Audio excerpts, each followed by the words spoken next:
Hey, I don't Andy, how you doing? different, Thanks for taking the time to talk to me and reminisce about this.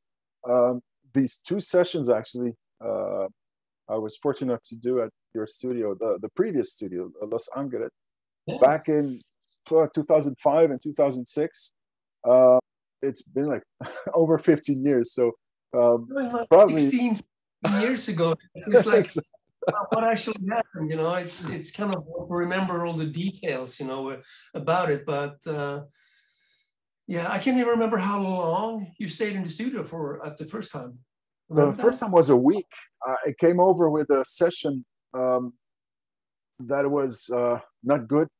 So yeah, I you remember just that. We had some, but we had some issues with that. I yeah, remember that. correct. And you suggested to just I had the click tracks and everything. You suggested to just redo the guitars properly, well recorded, and that's one of the things that I liked about your approach to studio work. I mean, you're an engineer, you're a mixing engineer, you're a producer, but you also have that executive hat where you can just tell someone, okay, let's let's take a major step left, left or right, and you're truly suggesting what would be the best option because many other um, studio producers or engineers always say that the customer is king and leave the decision or decision making to the customers, so to speak, the bands. And yeah, I really like that fact that you just made the best out of it. Instead of just trying to fix 2000 issues, you just say, well, let's just, Yeah, take I it think scratch. you're not the only one that comes to me with like a kind of unfinished project. I mean, that happens quite often actually. And sometimes it's just more cost efficient, Mhm. cost effective, to redo some things instead of trying to repair some really bad things. I'm not saying that it was that bad, but I think you really gain something by redoing the guitars, from that time, and cut the guitars again, and have a solid background to build the rest of the music upon, which I think, I think that actually was a good move to do that. Mhm. Yeah. Yeah. So my main issue with the guitars, particularly, were that I recorded with too much gain, and that made it a bit muddy. And once we looked at the DIs, they were just not tight enough, the left and right Yeah, guitars. So and yeah, and it was also to make the best use out of that time because the bass was there, the drums were still needed to be edited. So yeah, yeah, the best use of time was to redo the guitars and make that yeah. sound Click better. tracking guitar. Well, that's a good base, definitely. Yeah, yeah, yeah.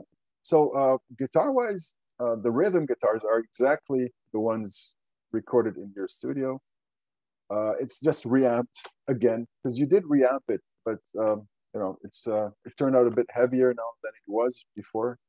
So yeah, it's different. There's still part of your, I don't know. I think you were endorsing crank amps, so there. I think That's there's still part of the crank sound in there. Yeah. okay, cool. Yeah, I think that's back then. I mean, I've got a lot of different amps now, of course. That if you ever need to reamp again. Well, no, I remember. Well, you had plenty of amps, but it was just, I guess, the latest toy that we had just received, and we were configuring, as in we're tweaking it, Yeah, and felt that it was yeah, something good to work with. yeah, So yeah, that was a good sound. yeah, cool. It's, I got a few really good amps here in the studio now because it seems like you always go back to the classics somehow, mhm, like Marshall, which is one of my favorite amps.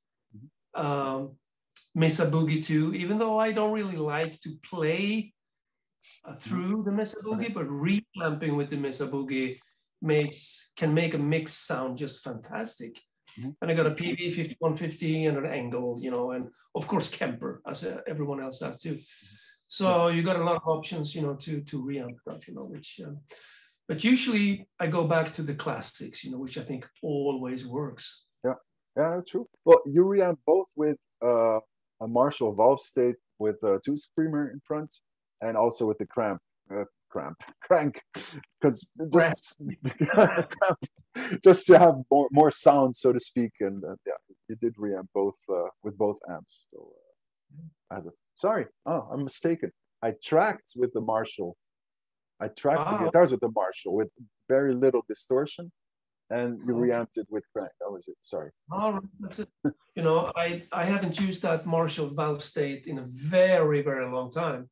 You know, I actually started using that after I was doing guest stuff with Death back in '93. It was 30 years ago, crazy. Yeah. But then we tried that out at the Tampa studio in Morrisound. And Chuck was a fan of it too, you know. So then I started using that in the studio too. And I think it's a great sounding amp. Definitely, you know. I mean, yeah, that was actually my first serious amp. The Valves. I bought it when I started college when I was 18. One of my first purchases was the Valve State top with a 4x12, 4x12 cabinet, and I sold it. I don't have it anymore. 20 years ago I sold it, but I remember it working. It happens. I think you had a good base and all that, you know, with your stuff, you know. It's just a matter of, sometimes it's a matter of knowing how to do things. I mean, if you never really recorded before and don't know how the process works, you know, of course it's hard to do that, you know. And I was making demos at home for ages. I had all kinds of different recording gear, and I would upgrade, get other stuff, and then I got Pro Tools in 2003 or something. But I was just demoing and not really trying to do it correct. I was just trying to put down songs, arrange them, and really just put the songs together, and not really looking at it as a finished product. And then once it was time to make sure it was not a finished product, but at least a product to work with, to have it mixed and everything, I just didn't have the experience and the knowledge to really do that back then.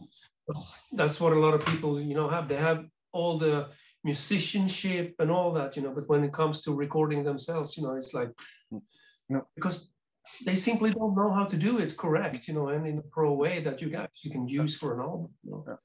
That's where I come in. Yeah, no, exactly. And to help out, you know. Yeah, no, it's vital. Yeah, and it saves time as well, a lot of time, because nowadays we can do a lot of stuff at home, but people try to do too much at home sometimes, and in the end they have to redo it in the studio, or they have to fix it, or they have to come back and oh wait, I did all that. But exactly. And sometimes people just, you know, we were planning to you know, start recording an album, and we are going to mix in your studio, or mix and master, or recording a few things in your studio, but we need to record guitars. How do we do that in a proper way, you know? And I just, you know, tell them, okay, I want this, do this, and do this, you know, and then I get proper files to work with. So some people just call me and ask, you know, I mean, that's fine. Yeah. All right. Yeah. What else? I just think I'll ask you about your new studio, because I haven't been to Sonic Train. Obviously, I've only been to Los Angeles. And, do you want to tell me something about your studio? You see, compared to the old one. Yeah, I've been here for about 15 years. It's crazy. In May, I've been here for 15 years. And once I moved from Gothenburg down here to start a studio, I decided to change the name also, of course, you know, because it was kind of connected to the area where the studio were located. So I moved down here, which is about 1 hour south of Gothenburg. And the control room is about the same size as the previous one. The recording room is a little bit smaller, but then again, I have Studio 2, which has a small like a vocal booth or overdub room and a small separate control room. So you actually can work there simultaneously with the Studio One, you know. I mean, you can put the guitarist in there to record solos while you're doing the vocals in here, for example, and whatever, you know. And I also have sleeping facilities in the studio, which is great, you know, for most of the bands, you know.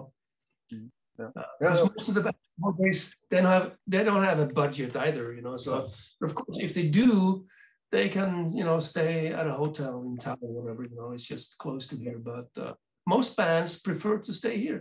Wake up in the morning, take a cup of coffee, you know, and go in and record, you know, that's perfect. No, actually, it's funny because in the second session we did, I was busy still editing and fixing drums while you were reamping.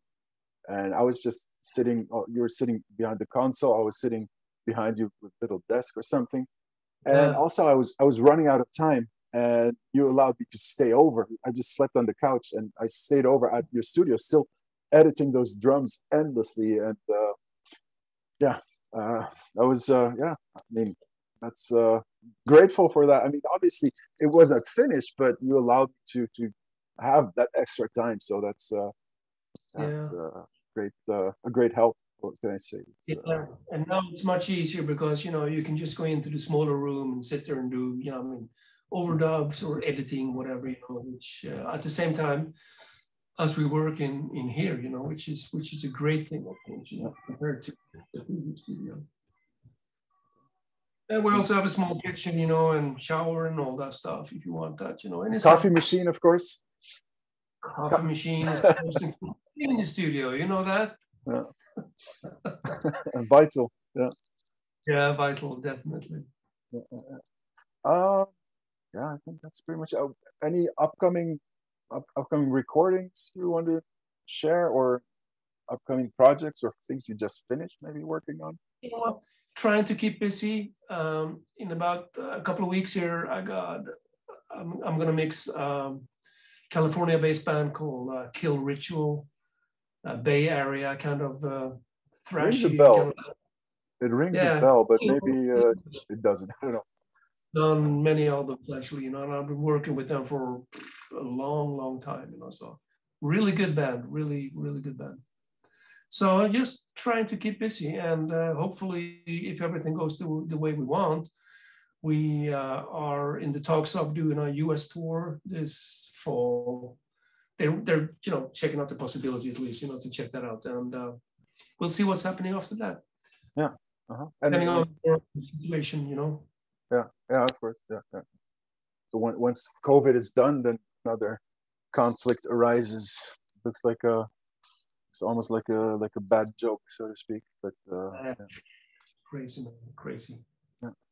And any King Diamond recording updates or anything? Yeah.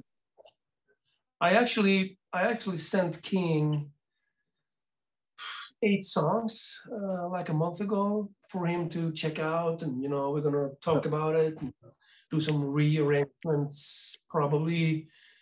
So we'll see what's happening with that. I mean, the plan is to record an album this year, or at least, you know, as many songs as we can, you know, and when we have the 8 or 10 songs, whatever, it's going to be a full album, you know. But nowadays you don't really have to release everything at the same time on a CD or whatever. You can just release a couple of songs now and then, you know, until you have a full album, you know. Yeah. So we'll see what's happening, but we're definitely working on it, you know. I've been working on it pretty hard. Yeah, I mean, I do prefer an album myself. Yeah, me too. You actually have a totally. Singles are fun. I mean, if a band for a releases, while. If you release a couple of singles and then there's an album, it's maybe we're too old school, but that's, I mean, that feels like how it's supposed to be, and not just releasing loose songs that are just like, I don't know. No, I agree. I'm totally that too. The impact straight in your face, like a whole album at the same time. You know, maybe one single. You know, that's my opinion about it. You know, but maybe 2. But you know, then there's got to be an album. You know, with the photos, the pictures, the information, and all that. You know, I'm totally old school with that. That's for sure. It's part of the whole experience. Yeah. I agree. Okay. Cool. Um, yeah. It's pretty much. Cool, man. Oh yeah. So, any last You, words before I stop recording? that's fine, man. Good talking to you. Yeah. Hope you're well. Awesome. And let's just keep in touch. And don't Yeah. forget to send me stuff. I will, of course. As soon as I get the CDs, I'll. I guess your address is on the Sonic Train website, Yeah. sonictrain.se or com or net. I'll send you an email with everything you need for that. That's fine. Awesome. Great. That's cool, Michael. You take care and say hi to the family. I will. Thanks. Okay. Cool, man. Bye. Cheers. Bye.